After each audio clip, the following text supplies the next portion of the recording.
You twins? Nah, we cousins. Right from that first line, Sinner's signals we're in for layers family, folklore, memory, betrayal. Growing up in the South, you hear stories, rattlesnakes hidden in palmetto bushes, segregation dividing life block by block, a grandmother humming spiritual tunes mid-cooking while she rehearses a sermon about streets and devils. Sinners harnesses all of that, sets it in music, setting, performance, and then drops symbols heavy enough to sink a ship. Before we go further, spoilers ahead. Foundations: the twins, the juke, and the griot legacy. Elijah and Elias Moore, aka Smoke and Stack, return home from Chicago and war to start a juke joint in Clarksdale, Mississippi. They bring along Sammy, their cousin, who isn't just musically gifted, he's a living griot. The film draws heavily on the idea that a griot or griot tradition is more than storyteller. They are custodians of ancestral memory. They carry lineage, kingships, wisdom across generations. This isn't unique to Africa. Many cultures had similar roles. But in Sinners, that ability attracts more than admiration. It attracts evil. In one of the film's most powerful musical moments, Sammy's performance literally summons spirits past and future before the audience. That's not spectacle, that's narrative backbone. A juke joint in deep Mississippi, bloodstained floorboards and bodies in motion, spirits in the shadows, and the painting that inspired it all.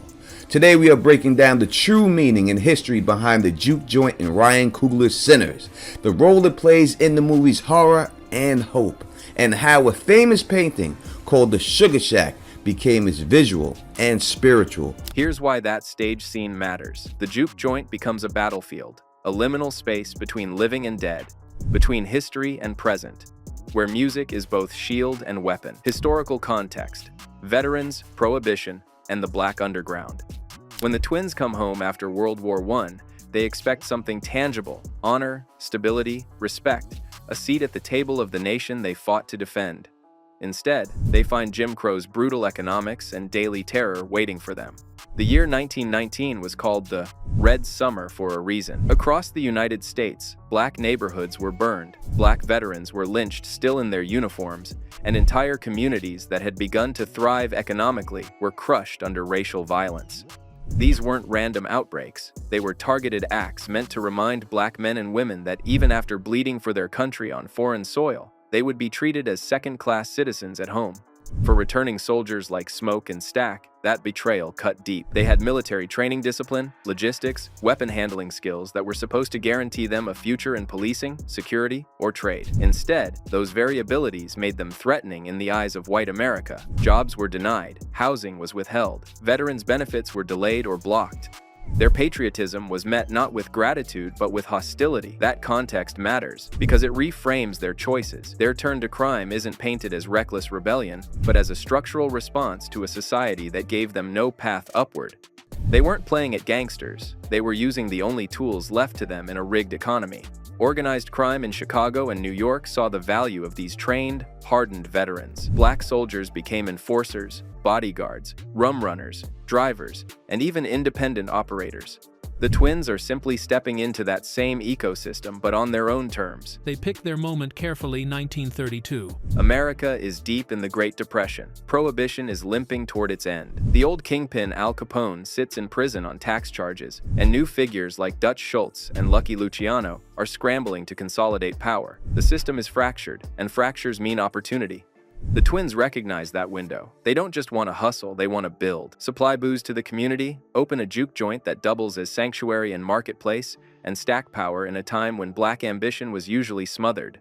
Their dream is survival mixed with vision, to carve out independence in an era designed to choke it off. That's why the Hogwood meeting matters. When he arrives late, it isn't just an inconvenience. It's a disruption of momentum, a reminder that white landowners still hold leverage over black enterprise. The delay forces the brothers to split roles, to improvise on the fly. Smoke shoulders the load, driving the truck, securing supplies, bargaining with children in the street like a seasoned negotiator, hiring women to work and feed, even gunning down would-be robbers in broad daylight. Every action is survivalist, yes, but also strategic. He's laying a foundation, brick by brick, in a world where each brick could be stolen or destroyed overnight. This is the tension between vision and chaos. The vision, a thriving juke joint pulsing with music, laughter, and resistance. The chaos, Jim Crow, violence, hunger, robbery, and betrayal, always around the corner. And Smoke and Stack, scarred veterans of a foreign war, find themselves waging a new one at home this time, not for a flag, but for dignity, ownership, and the right to exist without bowing. Vampires, memory, and exploitation. The vampire twist arrives almost halfway through, and sure, on the surface it's shocking, but underneath, it's logical. These vampires are not just horror figures. They represent appropriation, cosmic theft of culture, identity, lineage. Remick, Jack O'Connell, wants Sammy's gift. When he turns someone, he transfers memories. That's not random vampire lore. That's violent extraction. Culture stripped, identity drained. Fireflies glow across the film. In West African lore and Yu mythology, the Adzi, a vampire or malicious spirit, may take the form of a firefly. A light with bioluminescence as they float through the night sky, the firefly is a mystical, enchanting creature for many cultures. But not so for the West African Ewe peoples of Ghana, Benin, Nigeria, and Togo. For them, fireflies can cause great anxiety. In Ewe mythology, fireflies may be the form taken by an evil entity called the Adze.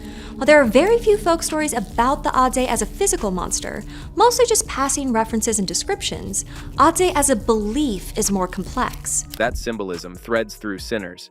Fireflies flicker, glow, draw attention. They connect ancestor world and mortal world. They mark the boundary, the crossing. Remick's bloodlust is not just horror, it's theological, cultural, historical. He invokes Psalm 23 inches confrontation, mixing spiritual control and memory oppression. He reminds Sammy that the words forced on his people by men who invaded their lands carry centuries of displacement. That Catholic imposition, colonial conquest, belief systems forced into memory, the film is layering that in. The juke joint as sanctuary and battleground. In a South divided by segregation and violence, juke joints were sacred spaces, places to drink, dance, express spiritual release, build community resistance. Sinners resurrects that function, but adds threats. The film sets the juke joint as more than entertainment. It's spiritual ground, a site of ritual, of power, of challenge. Remick wants entry not just to dance, but to control. The decision to deny him is resistance. The dancers in the juke joint scene aren't extras. Their movement is symbolic, ancestral pulse, resistance, a body memory. Welcome back. Today, we're diving into one of the most unforgettable scenes from a 2025 supernatural thriller Sinners, the legendary juke joint dance. Picture this, a dimly lit southern bar, thick with smoke, washed in neon light, and alive with pounding blues music. Humans and vampires move side by side under an uneasy truce, the air crackling with tension. As the beat kicks in, vampires swarm the dance floor, moving with an eerie, almost hypnotic grace.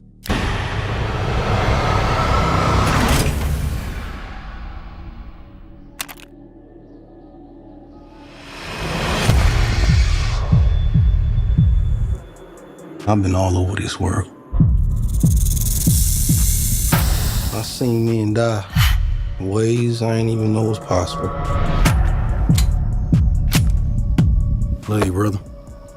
The scene becomes supernatural confrontation, memory invocation, and cultural assertion. It's one thing for Remick to dominate physically. It's another for him to claim the spiritual frequency. The corpse, the host, the irony. After the chest burster tears through Arthur's chest, his corpse is left unattended.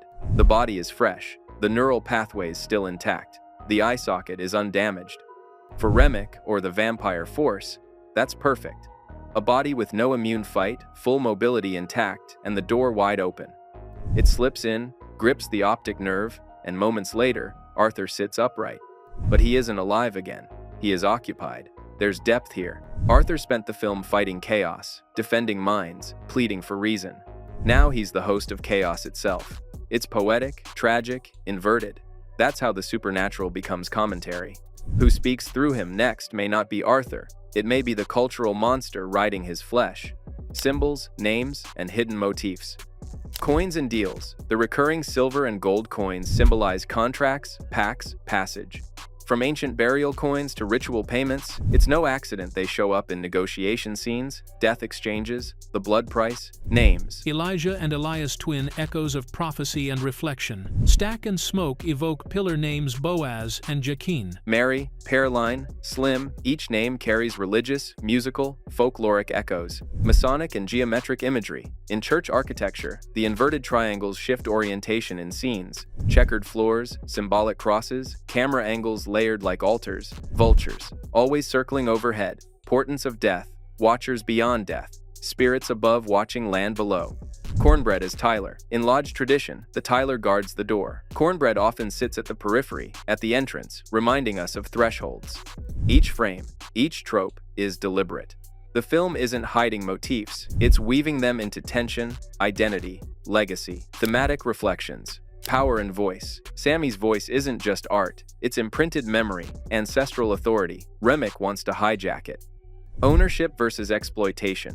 The blues, the juke, memory, bodies are either preserved by the community or preyed upon by the vampire, colonial force. Identity and inheritance. The twisted inheritance. The twins bear violence, memory, trauma. They wrestle with how much belongs to them. Resistance and sacrifice. The final fight isn't just about killing monsters. It's about refusing compromise, reclaiming memory, rejecting easy immortality.